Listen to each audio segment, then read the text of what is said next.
Howdy y'all, back on the same Jeep from the last video.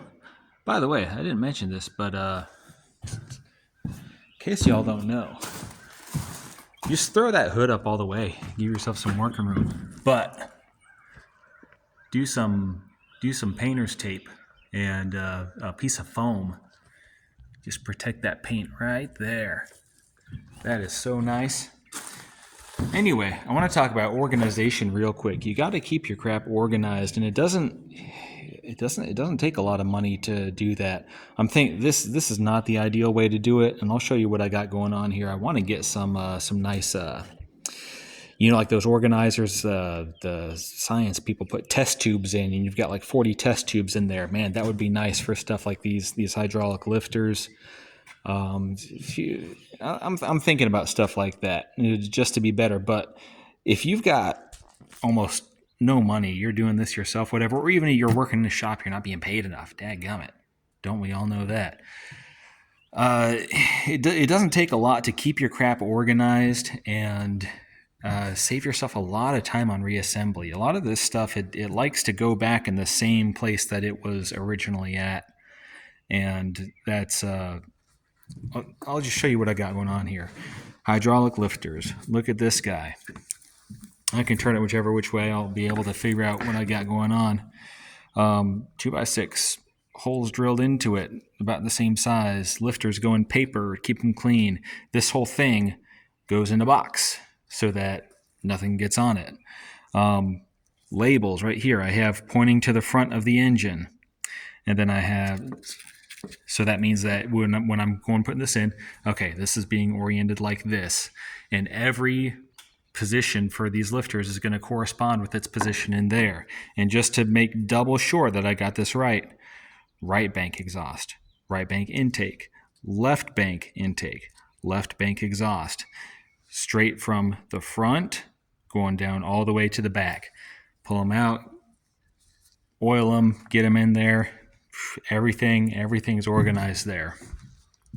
These rocker arms, these like to go back in the same place they were. Cover them up with paper, keep this box shut, keep everything off of them. When you go back to put them together, to clean them, whatever order you're doing your steps in. We got right here, right exhaust, right intake. That's under this paper here. Left intake, left exhaust, front, all right? Same thing here. I'm going to put them back in. It's oriented like this, all right? Pointed towards the front of the motor there.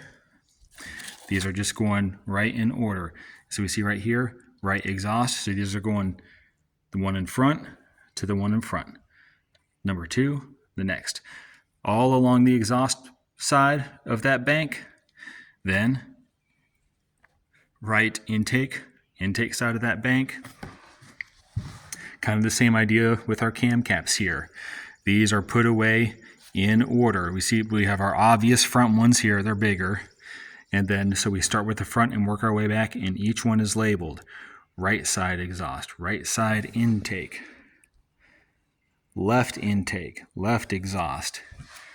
It's nice. It saves you, it keeps everything clean as it was when you took it out. Use clean paper and all that. And this is stuff, is cardboard. It's paper. It's cheap. You probably got it laying around. It's a block of wood. What else I got here? Yeah, this is the shop is under construction. We're getting there.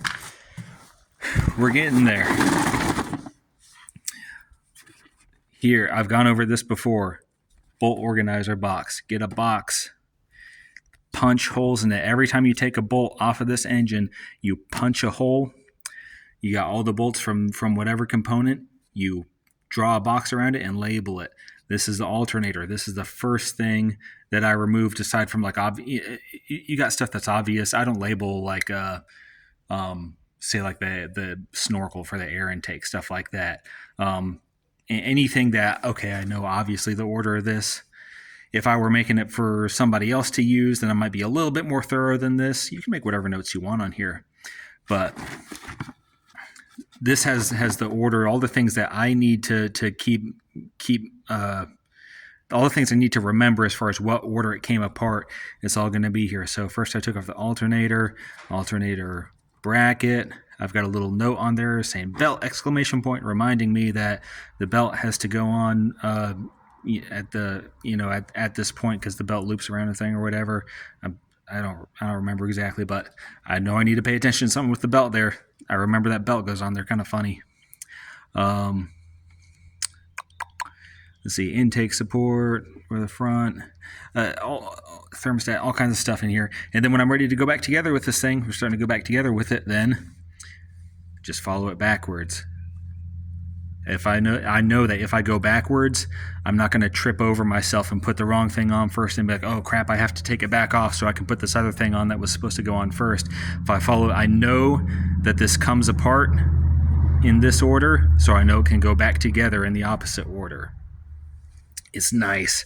This will slow down your teardown process by 5 or 10%, but it will speed up the reassembly process so much. You're also not mixing up, you're not throwing your bolts in a pile and trying to figure out what bolt goes where, and oh crap, this bolt has the right thread pitch, but it's actually too long, so it doesn't work, and blah, blah, blah, blah, blah. This is so easy. Do it. Oh, that is, these are, bigger jobs like this. These are the things that I do to stop myself from just having a miserable time, especially on an engine that is not too familiar. This is the first time doing serious internal work. I've done these oil coolers before, but this is the first time doing internal repairs on these Pentastars. So good stuff to have. But let's see, anything else? I think that's about it for now. Y'all have a good one.